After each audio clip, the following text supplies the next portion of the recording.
warahmatullahi wabarakatuh.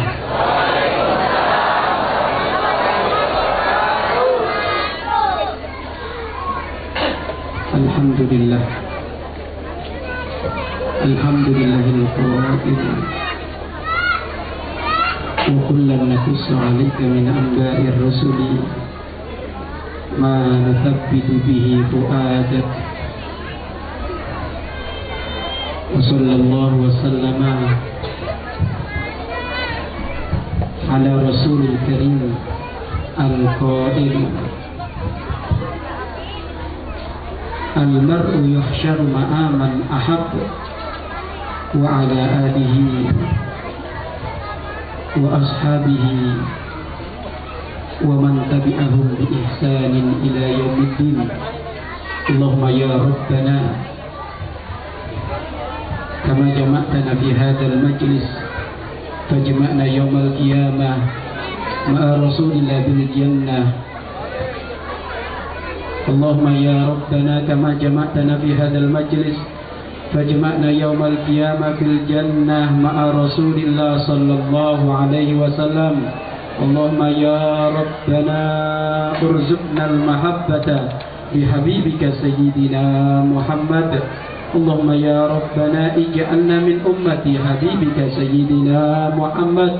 Allahumma ya Rabbana urzuqna at-taubata qabla al-maut wasyahadata 'inda al-maut wal jannata ba'da al-maut. Amma ba'd. Hadirin hadirat, perindu-perindu Nabi Muhammad sallallahu alaihi wasallam, khususnya yang kita muliakan guru kita semuanya, Buya Yahya, yang mudah-mudahan beliau senantiasa dicintai oleh Allah Subhanahu wa taala, dan juga tidak lupa beliau barusan Al-Ustaz Iswatullah yang telah memberikan muqaddimah yang sungguh sangat menyentuh tentang model orang yang dilaknat oleh Allah dan dilaknat oleh baginda Nabi Muhammad. Mudah-mudahan yang hadir ke tempat ini terjauhkan dari laknat Allah, terjauhkan dari laknat Nabi Muhammad sallallahu alaihi wasallam. Dan juga tidak lupa segenap kepengurusan JKM Masjid Baitul Jannah dan kepanitiaan Maulid Masjid Baitul Jannah, yang mudah-mudahan semuanya para kepengurusan semakin dicintai oleh Allah, amal ibadahnya diterima oleh Allah Subhanahu wa taala. Tidak lupa semuanya segenap kepengurusan tim dakwah Bekasi, yang tim dakwah Al-Bahjah Bekasi, yang mudah-mudahan beliau-beliau juga senantiasa dicintai oleh Allah Subhanahu wa taala. Berbahagia akan kelahiran Nabi Muhammad sallallahu alaihi wasallam harus, dan itu tanda iman. Berkumpulan seperti ini untuk bergembira akan kelahiran Nabi Muhammad harus, ini tanda iman. Dan kokohkan, yakinkan, jika ada orang tidak mau hadir dengan irama bergembira akan kelahiran Rasulullah, tidak mau hadir ke tempat-tempat seperti ini, katakan imannya bermasalah, keyakinannya bermasalah, cintanya bermasalah. Bagaimana Nabi Muhammad dilahirkan ia tidak bergembira? Wong Nabi Muhammad menjadi penyelamat umat, wong Nabi Muhammad menjadi pintu segala surga, wong Nabi Muhammad menjadikan pelebur segala dosa. Maka sungguh unik di atas unik jika ada orang tidak rindu untuk hadir dalam irama kelahiran Nabi Muhammad sallallahu alaihi wasallam. Dan Anda yang hadir ke tempat ini harus pun menjadi orang yang bukan hanya ikut-ikutan hadir, tidak, akan tetapi yang sudah hadir di dalam acara kelahiran Nabi Muhammad. Maka mulai detik ini, saat ini, Anda semuanya harus punya hubungan istimewa dengan Nabi Muhammad sallallahu alaihi wasallam. Yang tidak punya hubungan istimewa dengan Nabi Muhammad tidak akan diistimewakan oleh Allah. Yang tidak punya hubungan khusus dengan Nabi Muhammad tidak akan dikhususkan oleh Allah. Maka mulai detik ini, saat ini, malam ini, Anda harus punya hubungan istimewa. Sebagaimana hubungan para sahabat, sebagaimana para pecinta-pecinta Rasulullah, yang mereka semuanya punya hubungan istimewa dengan Nabi Muhammad, yang mereka semuanya punya hubungan khusus dengan Nabi Muhammad sallallahu alaihi wasallam. Jangan sampai kita hanya menjadi orang yang kumpul, akan tapi tidak pernah memikirkan bagaimana Nabi Muhammad hadir di dalam hati kita. Ayo kita hadirkan Nabi Muhammad di dalam hati kita. Ibu, mulai saat ini, detik ini, jangan Anda mengidolakan siapapun kecuali Nabi Muhammad. Jangan penuhi hati Anda oleh nama siapapun kecuali Nabi Muhammad. Anda bapak, jangan pernah ada di dalam hati Anda kecuali Nabi Muhammad. Dan Allah berjanji, la yu'adzibahum wa anta fihim. Allah tidak akan menyiksa satu kaum jika di dalam hatinya ada Nabi Muhammad sallallahu alaihi wasallam. Gak bakal disiksa oleh Allah. Tidak bakal disiksa oleh Allah jika hatinya ada Nabi Muhammad sallallahu alaihi wasallam. Yang menjadikan sebab orang muda maksiat karena satu, hatinya belum mengidolakan Nabi Muhammad. Kenapa ada orang masih rindu makan yang haram, bangun malam malas, sholat berjamaah malas, dengan tetangga berantem terus, ustadz dengan ustadz nggak akur. Kenapa? Karena idolanya keliru. Harusnya mengidolakan Nabi Muhammad, ganti mengidolakan dunia. Nah ini akhirnya ribut terus. Isinya dunia banyak, harta, pangkat, jabatan, duit. Nah ini, kalau sudah orang mengidolakan selain Nabi Muhammad, dijamin tinggal nunggu kapan musibah datang, kapan malapetaka datang. Maka mulai saat ini, ayo kita idolakan baginda Nabi Muhammad sallallahu alaihi wasallam. Yang mengidolakan Nabi Muhammad bukan hanya di kalangan para manusia atau orang-orang awam, tidak, akan tetapi para golongan nabi-nabi. Beliau adalah orang yang mengidolakan Nabi Muhammad, orang-orang yang mengistimewakan Nabi Muhammad sallallahu alaihi wasallam. Sampai disebutkan Nabi Musa alaihissalam seorang nabi yang paling kagum dengan Nabi Muhammad. Jangankan kepada Nabi Muhammad, kepada umat Nabi Muhammad, Nabi Musa kagum, terheran-heran, karena tidak ada umat yang paling dimuliakan oleh Allah dari umat-umat terdahulu kecuali umat Nabi Muhammad. Siapa umat Nabi Muhammad itu? Siapa ibu? Siapa umat Nabi Muhammad itu, Pak? Ini loh orang yang datang di malam hari ini. Ini adalah umat Nabi Muhammad.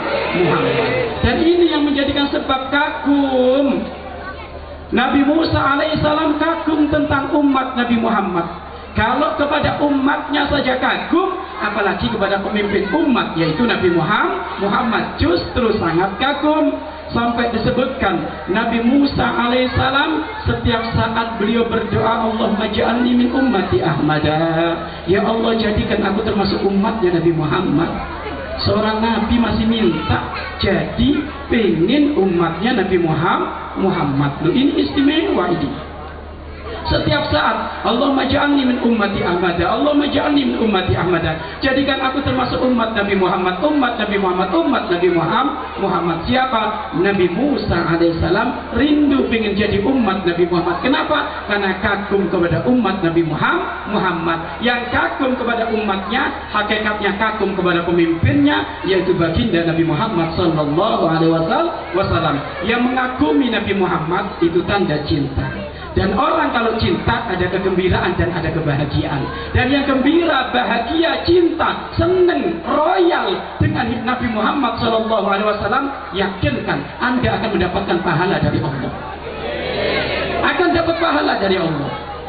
Bagaimana tidak dikatakan dapat pahala? Allah menegaskan di dalam Al-Quran, Kul, katakanlah Muhammad, bifadlillah, dengan anugerahku, anugerah Allah, wa birahmati, dengan rahmat Allah, fa bidzalika, dengan itu semuanya, falyafrahu, hendaknya mereka gembira. Tidak ada agama yang mengajarkan kebahagiaan menjadi kunci dapat ridho Allah kecuali agama Islam.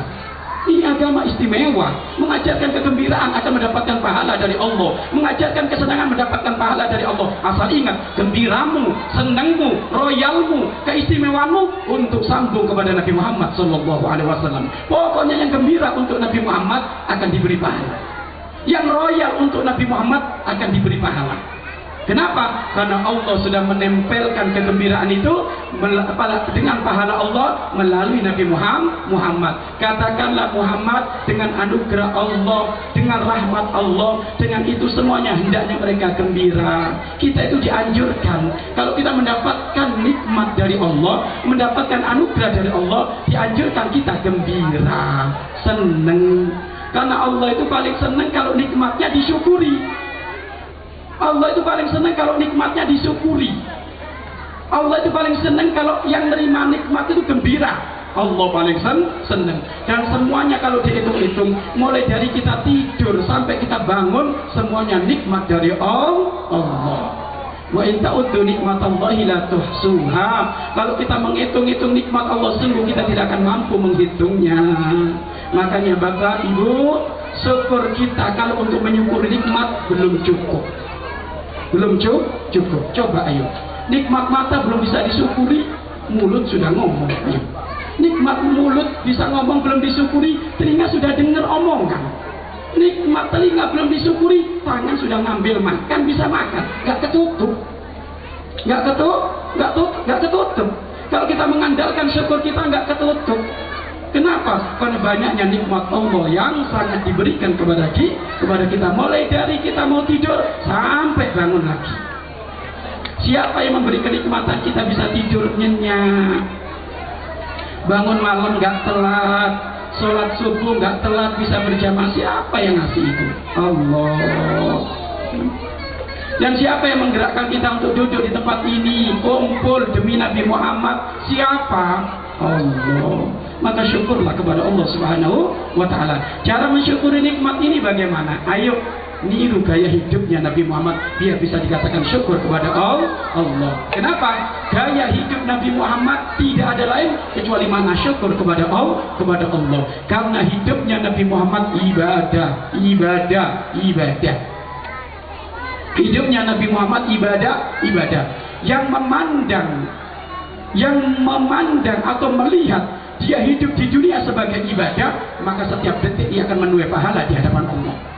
Tapi kalau dia berkecimpung di dunia, menganggap dia bukan sebagai ibadah, setiap saat dia akan bermaksiat kepada Allah.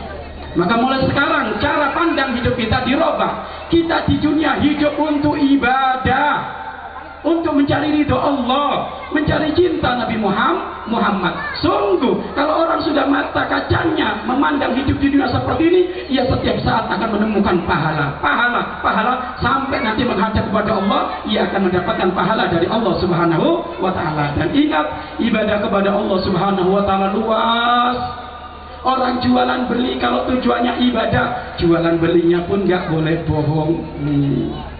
Iya kan? Nggak boleh bohong, nggak mau jual beli yang haram. Tapi kalau dia hidup di dunia yang penting kerja terus, nggak pandang apakah kerjaannya haram, apakah jual belinya haram, yang penting kerja dapat uang. Makanya kita hidup di dunia ini tujuannya ibadah. Maka tujuan hidup di dunia ini ibadah, maka ayo kita tengok hidupnya Nabi Muhammad bagaimana. Siapa mengatakan Nabi Muhammad nggak bekerja? Nabi Muhammad kerja.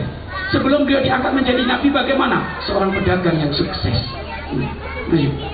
Seorang pedagang yang sukses, Ibu, Pak. Sukses. Karena saking suksesnya beliau, ya, di dalam urusan perdagangan, sampai beliau nggak mau ngambil untung. Ini kan, masya Allah supernya ini, ya kan? Ada orang jualan nggak mau ngambil untung. Ada orang jualan nggak mau ngambil untung. Ada Nabi Muhammad.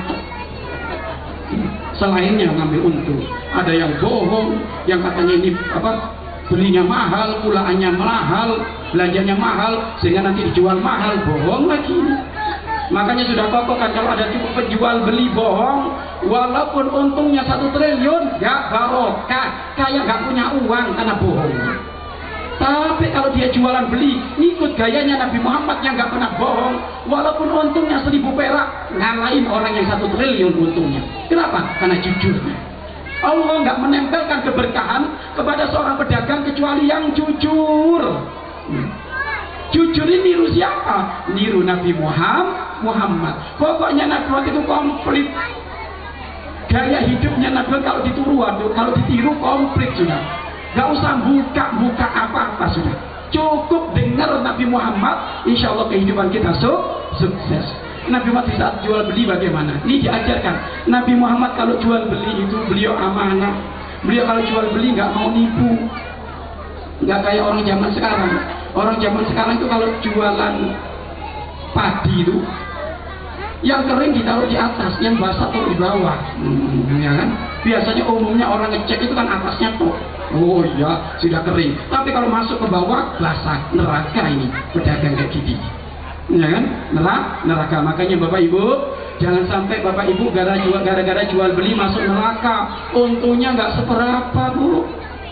Ada kemarin cerita orang jualan salak pengen masuk neraka. Ada. Ya Allah, jualan salak itu untungnya berapa, Pak?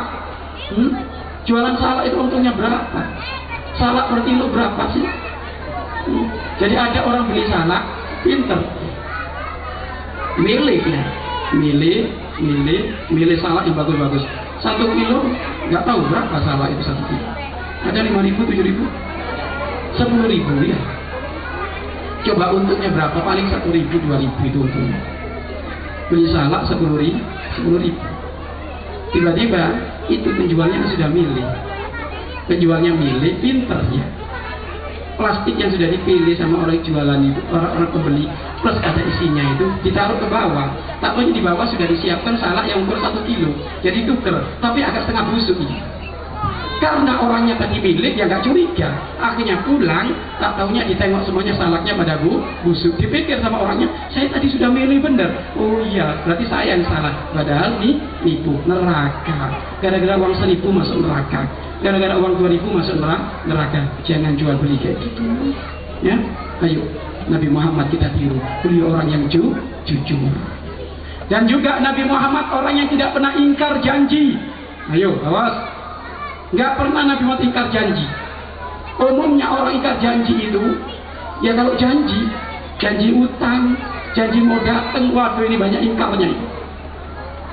Hampir jarang orang bayar utang tepat waktu. Yang ada nunggu ditagih 100 kali baru bayar utang. Model khianat semuanya ini, masuk neraka. Anda tahu isinya ahli neraka itu siapa? Ahli neraka itu siapa? Isinya orang ahli neraka itu satu, pembohong. Kedua, pengkhianat. Khianat urusan janji. Awas, hati-hati. Nabi Muhammad gak pernah khianat. Sampai disebutkan beliau, sebelum beliau diangkat menjadi nabi, beliau itu orang yang paling jujur, gak pernah bohong. Sampai orang kota Mekah mengenali beliau dengan julukan Al-Amin. Al-Amin. Seorang yang sangat terpercaya, jujur, amanah. Bagaimana tidak amanah? Saking amanahnya, jujurnya Nabi Muhammad, sampai musuh-musuh Allah kalau nitip kunci rumahnya di saat mereka bepergian kepada Nabi Muhammad. Ajib ini. Orang yang musuhi Nabi Muhammad kalau bepergian jauh nitip kunci sama siapa? Sama Nabi Muhammad yang dimusuhi. Ya ada cerita kayak gini. Ini istimewanya Nabi Muhammad. Ini musuh Allah, kurang ajar orang kafir Quraisy itu. Abu Jahal itu kurang ajar sama Nabi Muhammad. Tapi dia itu kalau bepergian jauh, nitip hartanya, nitip kunci rumahnya sama Nabi Muhammad. Tapi dasarnya Abu Jahal kurang ajar, nggak pernah terima kasih. Kalau sudah datangnya tinggal diambil kuncinya saja, nanti tetap bayar orang untuk bunuh Nabi Muhammad. Kurang ajar Abu Jahal. Mana ada cerita orang kayak gini. Yang namanya musuh-musuhan itu jangankan nitip kunci, ketemu motornya saja mau muntah. Iya enggak? Loh, ini sampai nitip kunci gimana ini? Karena jujurnya Nabi Muhammad, karena amanahnya Nabi Muhammad. Pokoknya kalau amanah, jujur, dicari sama orang. Hatta sampai musuh pun nyari kalau dia jujur. Di saat kejadian hijrahnya Nabi Muhammad, Nabi Muhammad itu kan hijrah dari rumah beliau. Akan tapi rumah beliau tidak boleh dikosongkan, harus ada yang menjaga, dan yang menjaga adalah Sayyidina Ali karramallahu wajhah. Di antaranya, kenapa Rasulullah kok nggak meninggalkan rumahnya, kok harus ada yang jaga? Banyak titipan orang-orang kafir belum diselesaikan oleh Rasulullah, biar diselesaikan oleh Ali. Coba amanahnya kayak gitu. Ini Nabi Muhammad, makanya tolong jangan sampai khianat. Kalau janji ditepati, kecuali udzur, ya, udzur apa? Sakit, udzur syariat, hujan. Makanya disebutkan memenuhi undangan nikahan hukumnya wajib selama pernikahannya nggak ada maksiatnya. Tapi kalau pernikahannya lagunya dangdutan, ada orang setengah joget di situ, jangan datang, haram kita datang. Paham? Ya, awas ya, haram kita. Kalau kayak gitu, nggak usah datang. Kecuali Anda datang boleh kalau menjadi sebab itu organ tunggal berhenti. Tapi kalau menjadi sebab organ tunggal semakin semakin apa? Semakin mendem barangkali gitu aja. Ya kan? Semakin nggak eling. Loh, kalau seperti itu Anda nggak perlu datang. Makanya menghadiri pernikahan itu kalau diundang hukumnya wajib selama tidak ada kemaksiatan. Tapi kalau ada kemaksiatan Anda nggak boleh datang. Loh, Anda mau apa? Mau sawer gitu? Iya. Lah maksudnya apa? Ngasih uang kepada orang punya hajat kan maksudnya apa? Biar bisa bayar organ tunggal, masuk neraka semuanya. Jangan datang. Ya, awas. Nanti setelah ini kalau pernikahan ibu awas, pernikahannya yang benar. Tadi didoakan sama Ustadz Ismatullah, ya mudah-mudahan yang belum nikah jatuh jodoh dengan syarat syukuran nikahmu yang benar. Kalau syukuran nikahnya nggak benar, mudah-mudahan nggak laku gitu aja. Loh ya, ngapain kalau laku maksiat kepada Allah yang penting nggak laku? Ayo coba laku ngundang orkes. Ada orang mabuk-mabukan, nggak laku, nggak ngadain orkes, mending mana? Jelas nggak laku.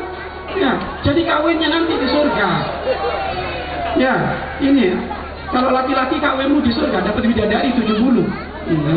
Udah, daripada nikah di dunia maksiat, ya mending menikah di surga. Ya baik, jadi jangan ingkar ya. Nabi Muhammad tidak pernah ingkar. Beliau itu paling memegang urusan janji. Sampai disebutkan sebelum Nabi Muhammad diangkat menjadi nabi, beliau itu pernah berjanji dalam urusan transaksi jual beli. Beliau pernah sempat janji sama seseorang teman beliau, baik transaksi jual beli kita akan bertemu di tempat ini.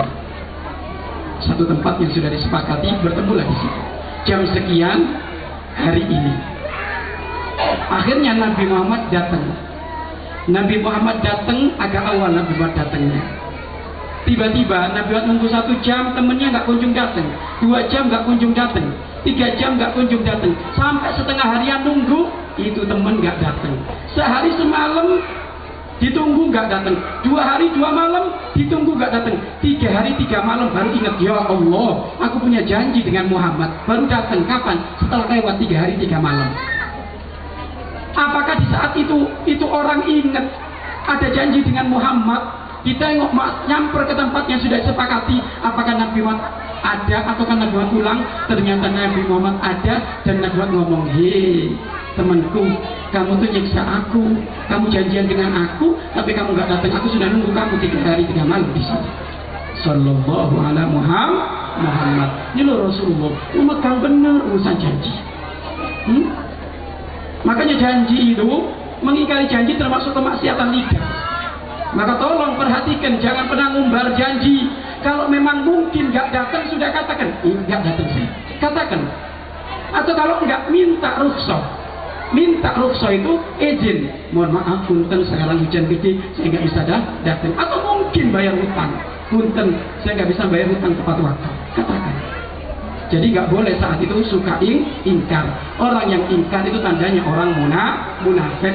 Dan umat Nabi Muhammad jika munafik, dia umat yang bakal ditinggal oleh Nabi Muhammad Sallallahu Alaihi Wasallam. Beliau inilah Nabi Muhammad Sallallahu Alaihi Wasallam. Beliau orang yang mulia seperti ini, akhlaknya sangat agung. Sungguh rugi jika kita tidak bergembira dengan kelahiran Nabi Muhammad. Harus gembira, senang. Ya, senang. Tapi ingat, kegembiraan di sini harus dibuktikan. Jangan kegembiraan tok di mulut tapi nggak ada bukti.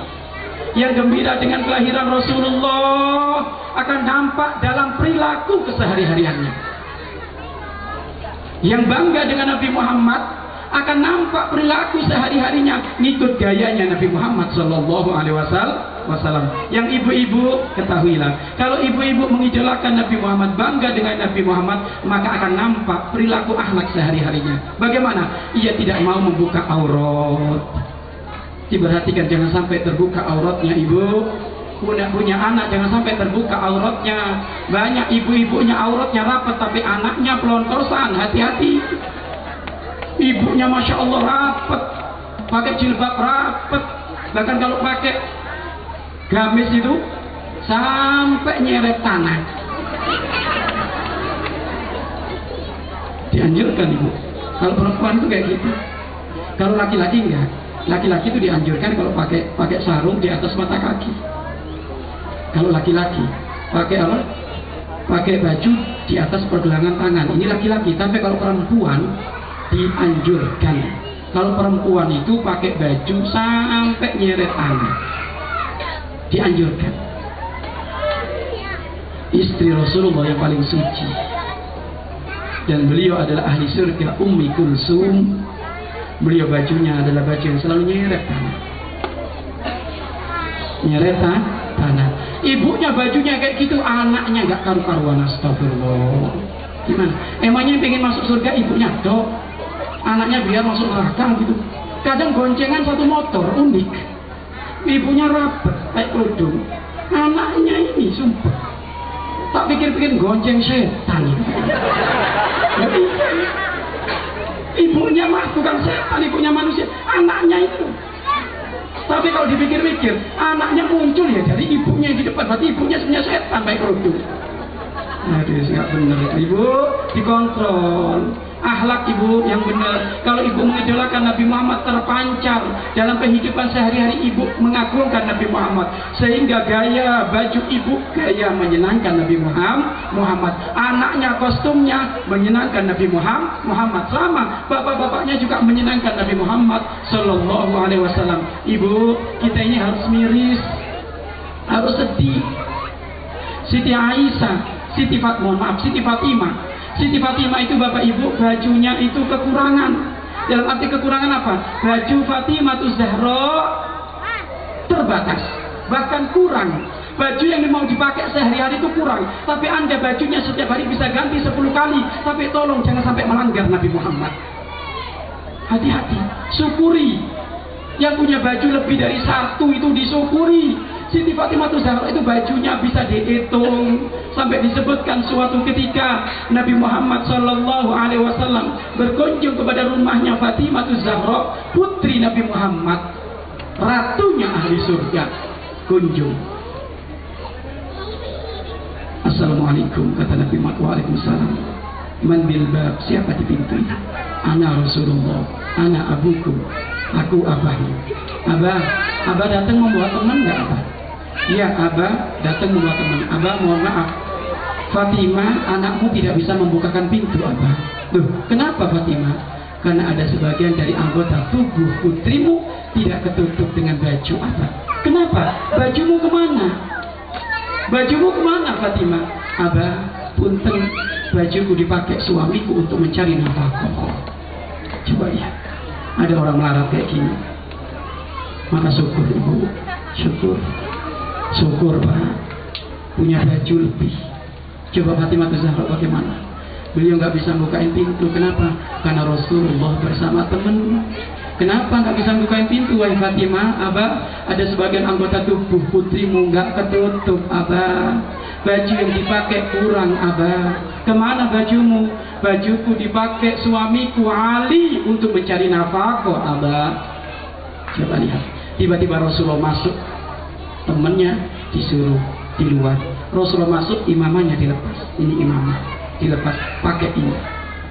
Setelah dipakai, tertutup semua anggota tubuhnya. Dan ia berkata, Abah, semua anggota tubuhku tertutup Abah kecuali rambutku saja Abah. Rambutku belum ketutup. Baik, sini aku yang memakai. Akhirnya dipakai oleh Rasulullah dari imamah tersebut sehingga rambutnya ketutup. Baru setelah itu Rasulullah masuk dengan temannya. Di saat Rasulullah masuk dengan temannya, apa sambutan Siti Fatimah Zahra? Fatimah Zahra itu orang paling perhatian dengan orang tuanya, sehingga tidak masuk Rasulullah kecuali Nabi Muhammad itu dibopong. Pertama dipeluk, dicium keningnya Nabi Muhammad, senang sekali, dibopong, ditaruh di satu tempat yang sudah disiapkan, digelarkan sajadah, tempat duduk. Abah, tempat duduknya di sini. Ini adab akhlak. Ibu, kalau Anda dikunjungi orang tua, istimewakan. Itu jimat dunia akhirat. Nah, kalau kontrakanmu, rumahmu yang baru dikunjungi ibumu, bapakmu, perhatikan.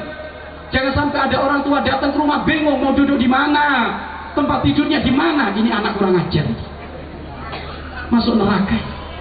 Ini loh Rasulullah ini coba kayak Fatimah Zahra. Ayo Abah duduk di sini Abah. Disiapkan, menghormat. Tiba-tiba setelah duduk nyantai, Fatimah duduk di bawah. Lalu Abah jawaban sapaan pertama dari lidah suci Nabi Muhammad. Kaif asbahti ya Fatimah? Fatimah, gimana kabarmu di pagi hari ini? Nanya, gimana kabarmu di pagi hari ini wahai Fatimah? Tiba-tiba Siti Fatimah Zahra menjawab dengan bibir gemetar, Abah, putrimu tercinta belum makan 2 hari, Abah. 2 hari belum makan itu. Putrimu tercinta, Abah belum makan 2 hari, Abah. Tiba-tiba di saat Rasulullah mendengar kalimat itu, tiba-tiba Rasulullah berkata dengan kalimat teriakan, Ana khairu minki ya Fatimah, aku lebih baik daripada engkau wahai putriku. Jika engkau 2 hari belum makan, ini abahku 3 hari perutnya belum keisi apa-apa. Ini loh kehidupan makhluk agung Nabi Muhammad. Sering urusan makan serba kurang. Urusan makan serba kurang, bukan sehari, bukan 1 jam, 2 jam, 3 hari, 3 malam, perutnya nggak pernah keisi apapun kecuali air putih, dok. Dan juga Fatimah Zahra juga sama, putri beliau, 2 hari 2 malam belum keisi apa-apa perutnya. Coba lihat, kehidupan yang susah seperti ini tidak menjadikan beliau ngambil yang haram. Maka inilah pecinta Rasulullah, inilah pengidola Nabi Muhammad. Maka sungguh unik di atas unik, ada umat Nabi Muhammad 1 jam belum makan rela ngambil yang haram. Umat apa ini? Rela bekerja yang haram, gara-gara nggak makan 1 jam, gara-gara nggak makan 2 jam, gara-gara nggak makan 3 jam, gara-gara nggak makan sehari, rela ngambil yang haram. Nabi Muhammad, ibu, pak, 3 hari 3 malam nggak makan, tetap berjuang. Ayo kita buktikan dalam kehidupan sehari-hari. Jangan cuma ngaku ngomong, dok, ngaku cinta, tapi cinta bohong, makanannya masih yang haram. Naudzubillah min dzalik, musibah. Mending gak usah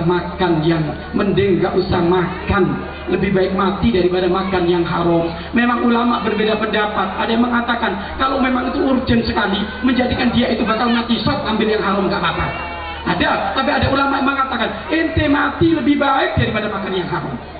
Terserah mau ngambil yang mana, tapi yang jelas kehidupan Nabi Muhammad seperti itu. Nabi Muhammad makan lapar 3 hari 3 malam, jangan dikira nggak pernah ditawarin harta. Allah berkali-kali nawarin Muhammad, engkau tahu gunung Uhud, Jabalun Uhud, gunung Uhud yang gede itu Muhammad. Iya ya Allah, aku tahu. Jika engkau berkehendak ridho, akan aku jadikan emas dan itu milikmu. Ayo. Kita belum ada janji dari Allah harta. Mana ada Allah memberikan harta mobil kepada kita, nggak ada. Mana Allah memberikan jaminan harta rumah, nggak ada. Lah kok enak ngambil haram, laklok dari mana ibaratnya?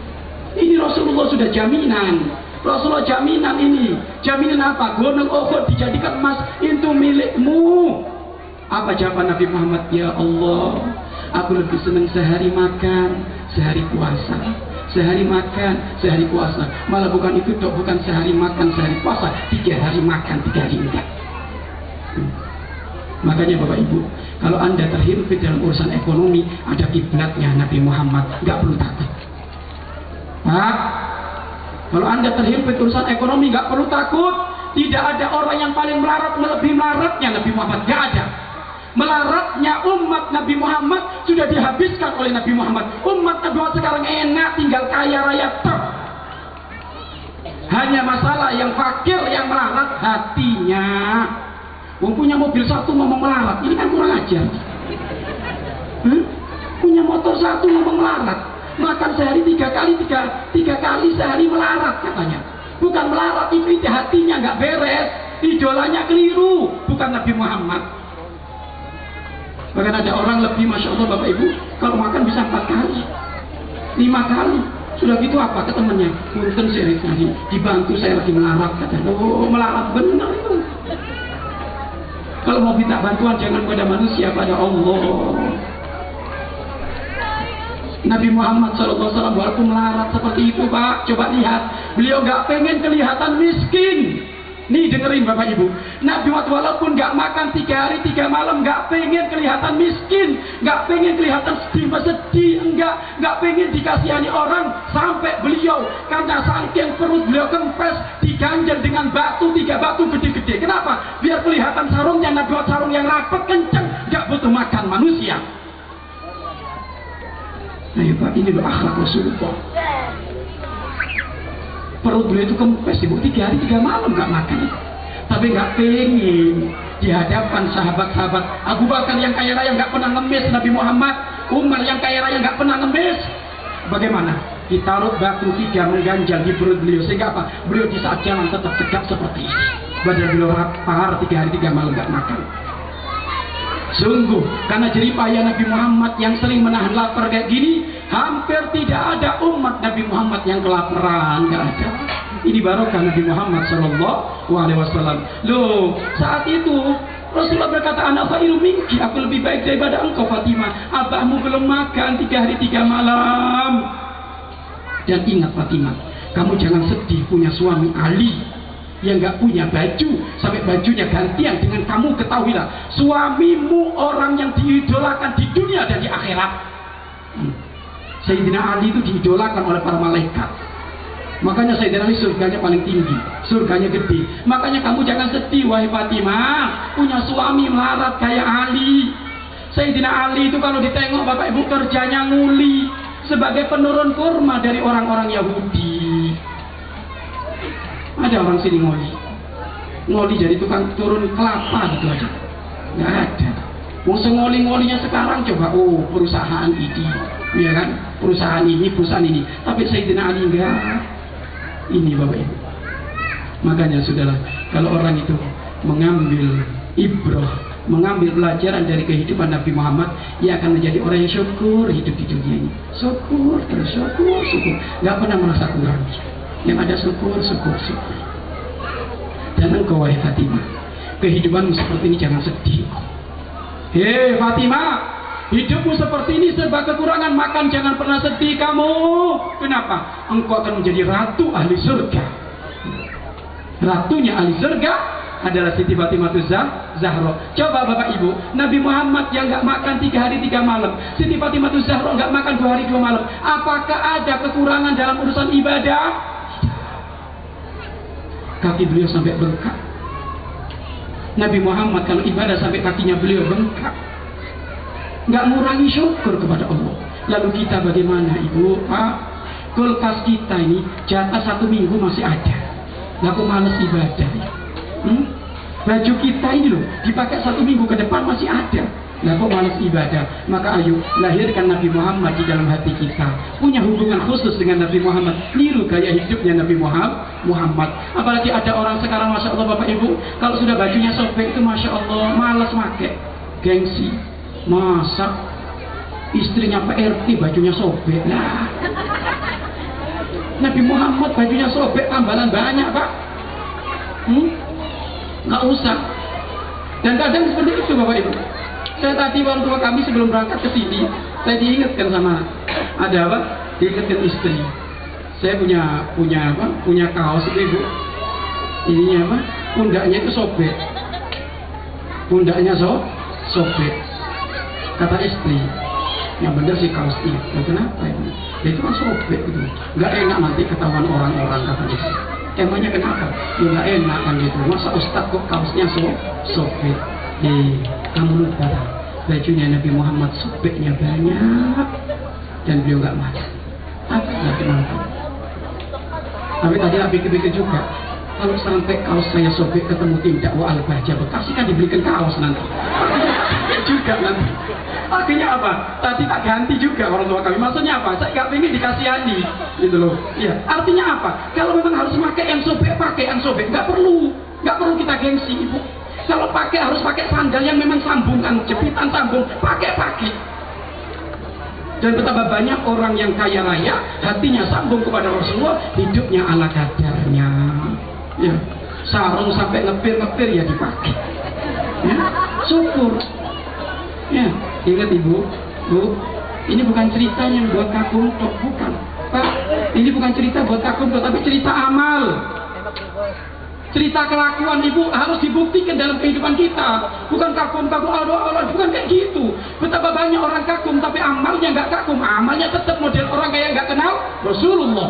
Kita cerita bukan cerita kagum tapi cerita amal, dibuktikan dalam kehidupan kita sehari-hari. Hidup ala kadarnya. Kalau mungkin makan yang enak, sesaat makan yang enak. Punya mobil, punya mobil, punya apapun boleh, tapi ingat, jadikan itu semuanya semakin dekat kepada Allah. Baru punya mobil 1 saja Bapak Ibu, Masya Allah, bajunya sudah beda. Bajunya sudah beda, yang suaminya disemir, kopiannya ditinggal, ya kan? Istrinya apa? Istrinya jilbabnya dilepas. Sudah gitu apa? Gamisnya naik di atas pahanya. Ini kan musibah. Baru punya mobil ini. Nabi Muhammad sudah punya surga paling tinggi. Siti Fatimah Zahra surga paling tinggi. Gak mau buka aurat, gak mau melepas baju untuk membuka aurat, gak mau. Lalu kita mau nuri siapa? Kehidupan kita bukan di dunia tok, Pak. Kehidupan kita bukan di dunia tok, Bu. Kalau ibu bapak mikir kehidupan di dunia tok bakal sengsara nanti di akhirat. Kehidupan kita yang sesungguhnya nanti di akhirat.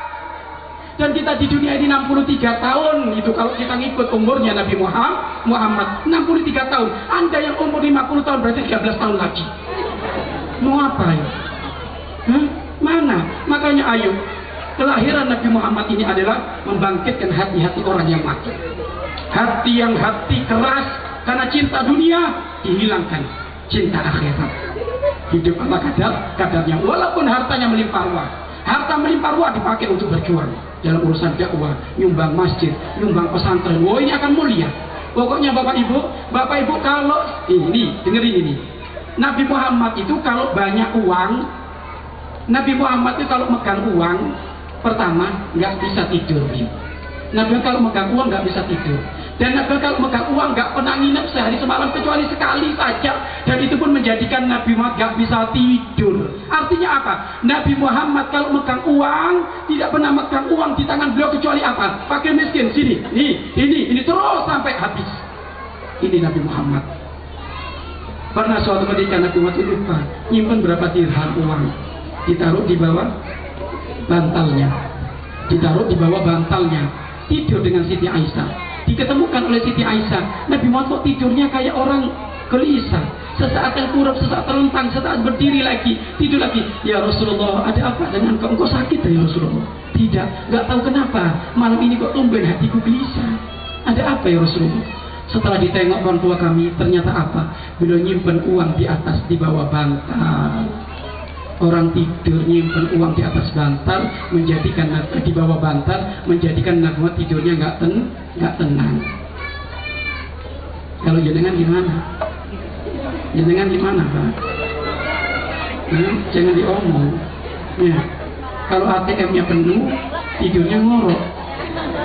Dompetnya penuh, tidurnya ngorok. Padahal kalau dihitung-hitung, Anda mati menyimpan uang ATM ratusan juta, Anda mati dihisap oleh Allah. Tapi kalau Anda mati nggak menyimpan apapun, nggak ada hisapan di hadapan Allah. Ayo, mau milih mana? Anda kalau mati, ibu nyimpen satu dompet uang, isinya ratusan, jangankan ratusan, recehan 50 perak dituntut oleh Allah. Dituntut oleh Allah. Makanya Nabi Muhammad kalau tidur, kalau pulas apa? Nggak ada nyimpen uang.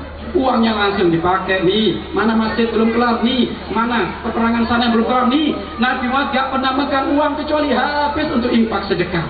Dan kalau hakikat infak sedekah bukan habis, tapi nanti kita akan mendapatkan hasil di akhirat berupa pahala. Boleh sesaat mungkin buat beli baju, boleh sesaat mungkin buat benerin rumah, boleh. Tapi ingat, jangan urusan baju sama rumah tok, tapi harus dipikir untuk perjuangan Allah dan perjuangan Nabi Muhammad. Itulah yang bakal mulia. Kayaknya dia ahli dunia, tapi hakikatnya ahli akhirat, karena hatinya kenal Nabi Muhammad sallallahu alaihi wasallam. Pecinta Nabi Muhammad, yang rindu Nabi Muhammad, orang kaya raya akan niru seperti Abu Bakar. Abu Bakar bagaimana? Abu Bakar itu Bapak Ibu orang yang kaya raya. Sampai disebutkan di saat Abu Bakar menebus sahabat Bilal bin Rabah itu, sebelum beliau ditebus oleh Abu Bakar, dia itu disiksa habis-habisan oleh majikannya. Disiksa habis-habisan. Coba nanti pulang dari tempat ini beli sejarah para sahabat, khususnya sahabat Bilal, bagaimana sebelum beliau itu ditebus oleh Abu Bakar. Beliau itu dijemur dalam keadaan diterik panas matahari, dicambuk Abu Bakar ke Bilal. Hanya apa? Kamu keluar dari Islam, Bilal. Kamu keluar dari Islam. Katakan Tuhan lebih dari satu. Jangan pernah kamu nyembah Allah. Dicambuk Bilal. Bahkan Bilal itu perutnya sudah kelaparan berhari-hari, ditindih dengan batu yang sangat besar sampai Bilal merasakan sungguh perutku sakit sekali. Air mata Bilal mengalir dari matanya karena merasakan sakit yang di atas perutnya. Ia terhimpit oleh batu yang sangat gede hanya untuk keluar dari kalimat Islam. Katakan Bilal, Allah lebih daripada satu. Tapi Bilal nggak jawab apa-apa kecuali ahad, ahad, ahad, yaitu Allah Maha Esa, Allah Maha Esa, Allah Maha Esa. Perjuangan para sahabat seperti ini di dalam urusan Islam itu. Maka bertemulah dengan sahabat Abu Bakar, ditebus saat itu. Disebutkan penebusan sahabat Bilal itu kalau diuangkan sekarang triliunan untuk menebus sahabat Bilal. Bukan miliaran, triliunan uang Indonesia untuk nebus sahabat Bilal yang sedang disiksa oleh majikannya. Karena sahabat Bilal adalah seorang budak, tapi budak yang beriman kepada Allah, beriman kepada Nabi Muhammad. Tuh, ini. Coba bagaimana itu Abu Bakar, orang yang kaya raya rela melebur hartanya untuk membebaskan Bilal dari siksaan orang-orang kafir. Jadi jelas orang kaya raya di zaman sekarang, kalau Anda ingin selamat dengan kekayaanmu, niru gayanya Abu Bakar, niru gayanya Umar. Harus ada program. Jangan sampai programnya itu kalau sudah dapat gajian, programnya apa? Bagaimana ganti HP-ku, bagaimana ganti motorku, bagaimana ganti bajuku. Ini musibah. Kalau perlu orang tua kami harus, kalau dapat uang itu bapak ibu sudah mikir, oh iya tetanggaku yang fakir miskin di pojok sana, oh iya tak santuni. Dan itu semuanya nggak bakal berkurang sampai balik kepada diri Anda. Balik, bahkan nih tak kasih resep. Bapak ibu kalau pengen hajahnya dikabul oleh Allah, tolong perhatikan orang-orang yang melarat, orang-orang yang susah. Pasti dikabul itu doanya. Pasti. Anda jadi. Apalagi Pak Lurah tadi ngomong, sayang Pak Lurahnya setelah nyambut keluarnya, diingatkan itu nanti ya. Kalau ada siapapun pejabat kalau nyambut harus dengar ceramah, jangan suka nyambut terus. Ya, jamaahnya pinter, ini Pak Lurahnya nggak pinter-pinter nanti. Mohon maaf kita nggak ngunjung Pak Lurah, nanti sampaikan ya ke Pak Lurah. Pak Lurah, ini ada salam dari Ustadz Seknan itu. Lain kali kalau nyambut terus dengar tausiah, ya kan gitu. Buya itu paling keras, paling tegas. Kalau ada Pak Bupati, Pak Camat, Pak Wali Kota, satu majelis dengan beliau, pesannya satu, jangan boleh pulang sebelum saya ngisi tausiah. Loh, kadang memang penyakitnya orang pinter ngasih nasihat, giliran dengan nasihat paling nggak mau. Nah, ini musibah. Ya? Apalagi tadi programnya apa? Saya nggak punya program kecuali program pemerintah. Wah, sebenarnya program kan banyak, program baca sholawat, program sholat berjamaah. Sudah sampaikan ke Pak Lurah biar nggak gonjing ya. Pak Lurah dapat kiriman, dapat salam dari Ustaz Sef, suruh bikin program sholat berjamaah satu kampung sama program baca sholawat, dijamin rakyatnya makmur. Awas ya, biar nggak gonjing loh ya. Sampaikan salam ya. Kalau nggak nyampaikan salam Anda khianat lagi. Ya iya, Anda khianat. Jadi nanti setiap orang ketemu beliau, nih ada salam dari Ustaz Sef, suruh bikin program sholat berjamaah sama baca sholawat. Nah, satu orang datang lagi, nih ada sama 100 orang nggak mau nanti ngamalkan ya kan? Nah ini orang tua kami, ya baik seperti itu Bapak Ibu lah. Inilah Rasulullah SAW seperti itu kehidupannya sangat mulia walaupun ala kadarnya, ya sangat mulia. Setelah itu orang tua kami, ya. Setelah kita buktikan di dalam kehidupan kita sehari-hari, sehingga akhlak kita akhlak Rasulullah, tutur kata kita adalah tutur kata Nabi Muhammad, kehidupan kita adalah kehidupan Nabi Muhammad SAW. Setelah itu jangan lupa, orang yang bergembira dengan kelahiran Rasulullah ada tanda apa? Tanda yang kedua adalah, yang pertama tadi apa? Niru gayanya Nabi Muhammad, mengikuti sunnah-sunnahnya. Ini termasuk niru gayanya Nabi Muhammad. Ya, niru gayanya Nabi Muhammad ini penting, menjadikan sebab nanti akan berkah kehidupan kita. Ini yang pertama. Yang kedua, orang yang bergembira dengan kelahiran Nabi Muhammad SAW pun ada tandanya. Tandanya apa? Hatinya selalu rindu kepada Nabi Muhammad. Rindu terus, rindu. Rindu kepada Nabi Muhammad. Menghadirkan kerinduan itu bagaimana, Bang? Menghadirkan kerinduan kepada Nabi Muhammad sangat gampang. Bagaimana kita tidak bisa rindu kepada Nabi Muhammad sallallahu alaihi wasallam, makhluk yang tidak bernyawa, makhluk yang sudah tidak bernyawa, dari bebatu-batuan, bahkan mungkin pepohonan, mereka rindu kepada Nabi Muhammad sallallahu alaihi wasallam. Lalu bagaimana kita yang hidup? Lalu bagaimana kita umatnya Nabi Muhammad kok nggak pernah kangen, nggak pernah rindu? Maka hati-hati, jangan sampai nanti kita ditinggal oleh Nabi Muhammad. Disebutkan orang tua kami, Nabi Muhammad Sallallahu Alaihi Wasallam, beliau itu kalau ceramah khutbah Jumat, beliau itu selalu bersandarkan kepada tiang. Ada tiang di masjidnya Rasulullah. Itu tiang yang terbuat dari kayu pelepah kurma, kayu kurma, kayu pohon kurma. Rasulullah setiap ceramah pasti nempel di kayu tersebut. Kalau nggak nempel, pegangan dengan kayu tersebut. Para sahabat menemukan kasihan Rasulullah, coba dibikinkan mimbar saja. Dibikinkan mimbar oleh para sahabat. Setelah dibikinkan mimbar, mimbarnya ditaruh bersejajar dengan kayu pohon kurma tersebut, akan tapi agak jauh. Disebutkan kalau nggak salah itu 8 jengkal, 1, 2, 3 sampai 8. Baru di sana ada mimbar Nabi Muhammad. Di sini kayu pohon kurma. Jumat depannya Rasulullah berkhutbah dan tidak khutbah lagi bersanding di kayu dari pohon kurma tersebut, tapi Rasulullah langsung nyamper ke mimbar. Di saat Rasulullah Shallallahu Alaihi Wasallam bertausiah di mimbar, berceramah di mimbar tersebut, Rasulullah berceramah dengan dahsyatnya, dengan menyentuh. Tiba-tiba terdengar suara tangisan, tangisan yang syahdu, tangisan yang merengek-rengek kayak kangen sama seseorang. Ditengok oleh para sahabat, ini tangisan siapa? Menoleh ke kanan ke kiri, ini gak ada para sahabat yang menangis. Tapi ini suara dari mana? Ternyata tertuju pandangan para sahabat, tertuju kepada satu pohon yang menjadi tiang masjid, yaitu pohon kurma. Dari situlah suara itu nangis. Terdengar suara tangisan. Sehingga Rasulullah sampai ceramahnya disebutkan, para sahabat tidak bisa mendengar dengan jelas ceramah Rasulullah karena saking kerasnya buka tangisan pohon kurma itu. Coba lihat, tangisan pohon kurma, menangis. Menangisnya kenapa? Karena tidak lagi dipakai oleh Rasulullah. Menangisnya kenapa? Rindu tidak lagi dipakai oleh Nabi Muhammad. Tangisannya kenapa? Karena jauh dari Nabi Muhammad 8 jengkal. Jauh dari Nabi Muhammad 8 jengkal, ibu nggak dipakai, nangis. Sehingga Rasulullah turun dari mimbar. Rasulullah turun dari mimbar. Lalu bagaimana? Rasulullah memeluk itu kayu, dipeluk oleh Rasulullah seperti hanya seorang ibu yang memeluk anaknya yang sedang nangis. Lama kelamaan oleh Rasulullah diobrolin itu kayu, lama kelamaan suara kayu yang nangis tadi lama kelamaan menjadi reda-reda, akhirnya tidak lagi menangis.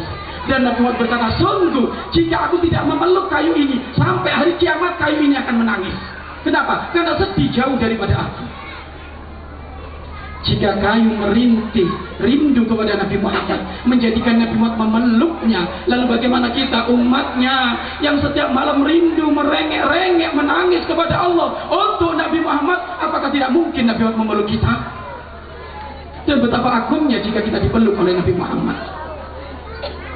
Betapa senangnya jika kita dipeluk oleh Nabi Muhammad Sallallahu Alaihi Wasallam. Maka ayo belajar kita rindu kepada Nabi Muhammad Sallallahu Alaihi Wasallam. Kalau kita orang tua kami bukan jauh 8 jengkal, kita jarang membaca Al-Quran, sholat masih malas-malasan, berarti ini jauh ini.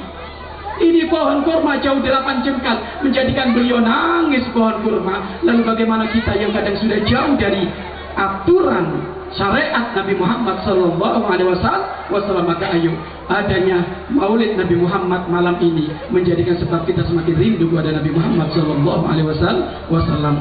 Apakah anda nggak rindu orang tua kami? Nanti di hari kiamat anda dipeluk oleh Nabi Muhammad. Anda tahu pelukan Nabi Muhammad sangat dahsyat karena bau tubuh Nabi Muhammad sangat harum.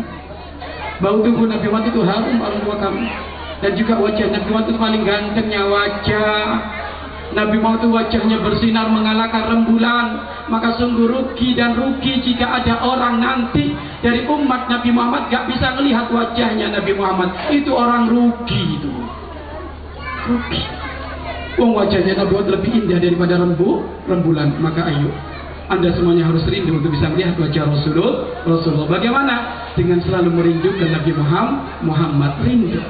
Kalau orang selalu rindu hatinya, rindu kepada Nabi Muhammad SAW, dia akan selamat. Orang itu kalau sudah rindu kepada Nabi Muhammad, jangankan jauh dari Nabi Muhammad beberapa jengkal, masuk surga pun kalau bukan dengan Nabi Muhammad, dia tidak akan tenang. Orang kalau rindu dengan Nabi Muhammad, Bapak Ibu, walaupun dia ahli surga, belum tenang kalau surganya nggak bersama Nabi Muhammad. Sampai disebutkan Ja'far At-Tayyar, beliau itu sahabat yang dijamin oleh Allah masuk surga karena beliau rela berperang membela agama Allah dengan mengorbankan tangannya. Tangannya ini dipenggal oleh musuh Allah. Tangan dipenggal, tangan kanan dipenggal, tangan kiri dipenggal, dan sudah gitu dari depan banyak tusukan pedang musuh Allah Subhanahu wa Ta'ala, sampai sahabat Ja'far mati gugur, mati syahid di medan peperangan membela agama Allah. Sehingga saat itu diketemukan, di saat Abu Bakar meninggal, sayap dari surga turun menjadi pengganti tangan Ja'far yang satu terpenggal karena membela agama Allah. Sehingga dengan sayap itu Ja'far terbang. Akan tapi di saat Ja'far terbang itu dibimbing oleh malaikat, Ja'far kamu menuju surga sana, kata malaikat, menuju surga sana, kamu sudah ditunggu oleh surga Allah, sana. Tapi Ja'far atau yang nggak mau dia itu menuju surga, dia hanya keliling muter-muter di medan peperangan tersebut kayak kehilangan sesuatu. Sehingga malaikat bertanya, hei Ja'far, kenapa kamu keliling di sini? Tar, percuma aku masuk surga kalau aku belum ketemu satu orang ini. Siapa yang kamu cari? Bagaimana Nabi Muhammad? Jangan Nabi Muhammad gak selamat. Makanya beliau gak mau masuk surga dulu kecuali nengok Nabi Muhammad.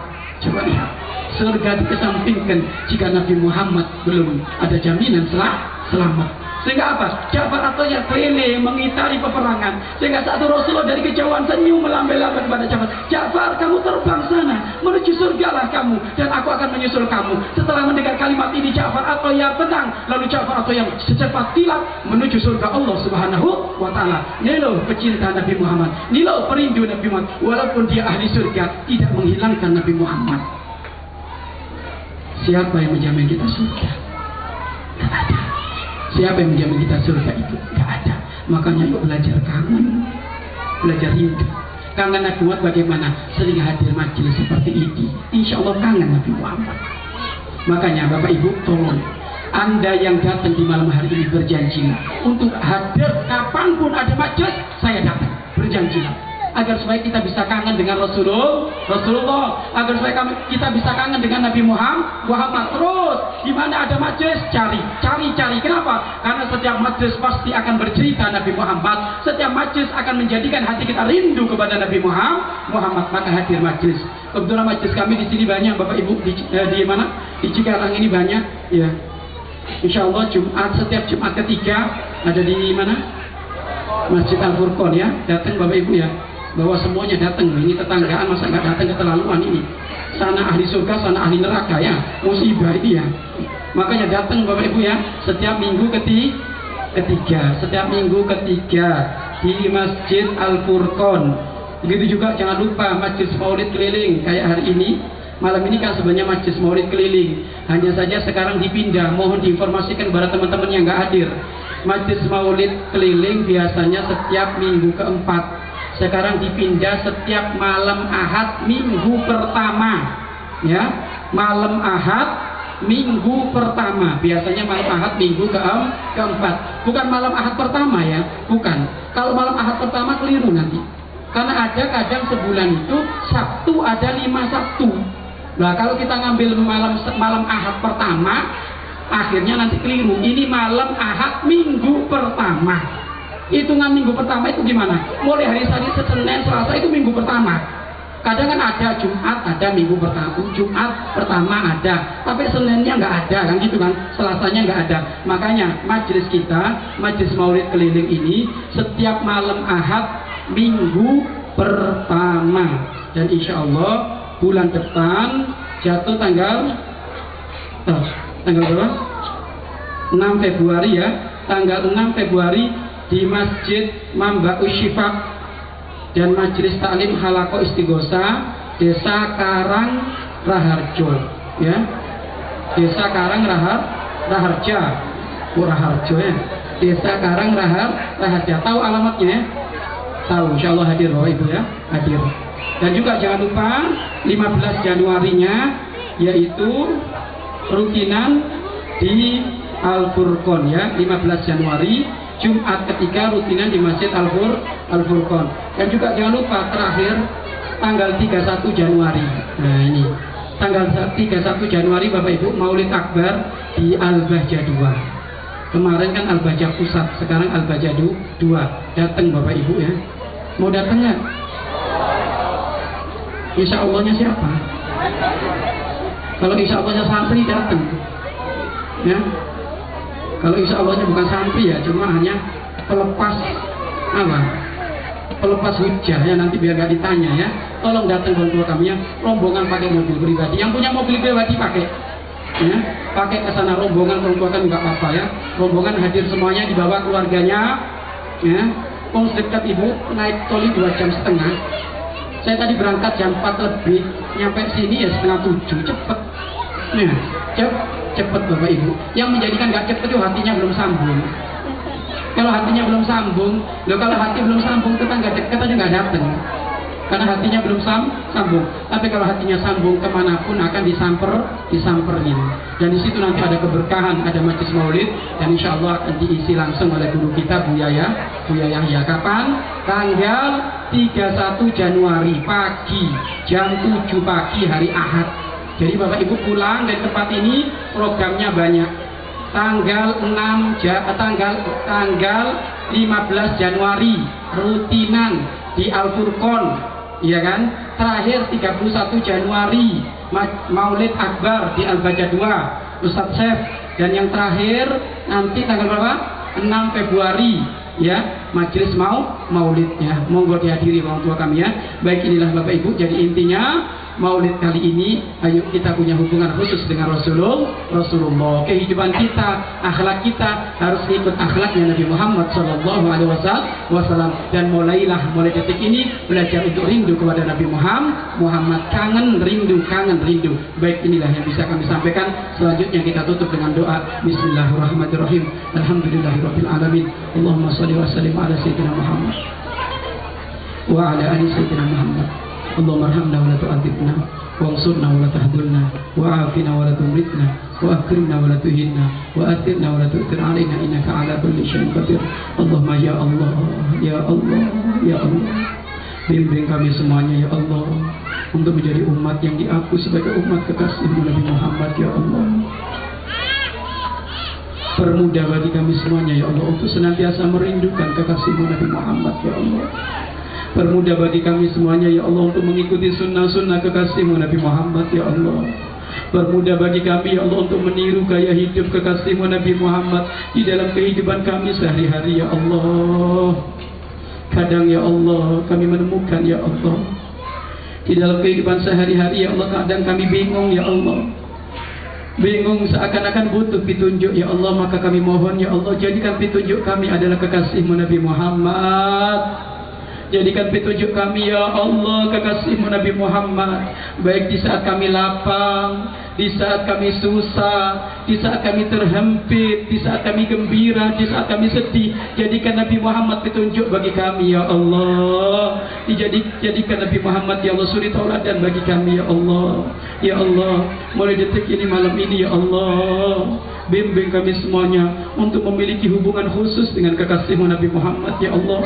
Rindu bangun malam, rindu membaca Al-Quran, rindu membaca sholawat yang banyak, rindu sholat berjamaah, dan rindu amal-amal yang lain yang menjadikan kekasih-Mu Nabi Muhammad cinta kepada kami ya Allah. Permudah kami semuanya ya Allah untuk bisa melakukan sunnah-sunnah kekasih-Mu Nabi Muhammad ya Allah. Dan jadikan perkumpulan ini ya Allah perkumpulan ahli surga-Mu.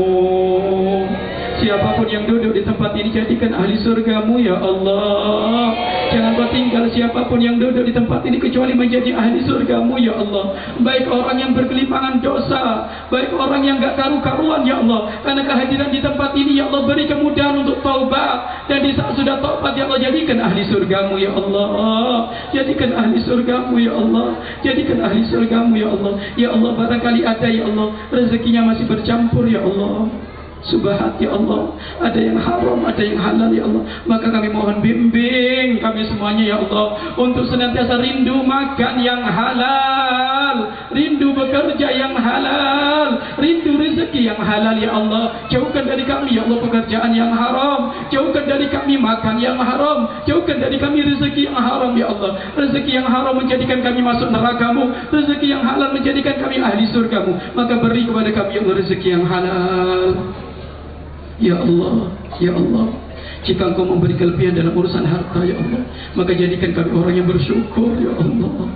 Bersyukur ya Allah. Jangan sampai kami sombong dengan harta kami ya Allah. Akan tapi jadikan kami orang yang bersyukur.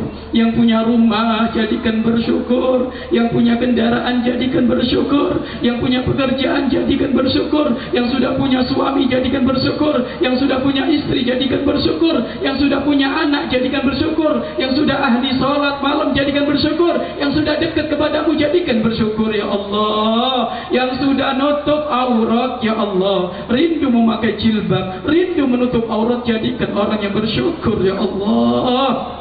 Yang belum rindu menutup aurat ya Allah, rindukan untuk menutup aurat ya Allah. Karena ada sebagian dari orang yang hadir ya Allah, kami ketemukan anaknya masih belum menutup aurat, keluarganya masih belum menutup aurat ya Allah. Maka mohon jangan Kau hukum mereka ya Allah, jangan Kau siksa mereka ya Allah. Akan tapi ya Allah cintailah mereka ya Allah, ingatkanlah mereka dengan kelembutan ya Allah, sehingga mereka menutup auratnya ya Allah. Ya Allah, ya Allah, ya Allah, ya Allah, ampunilah dosa-dosa kami ya Allah. Ampunilah dosa-dosa kami ya Allah.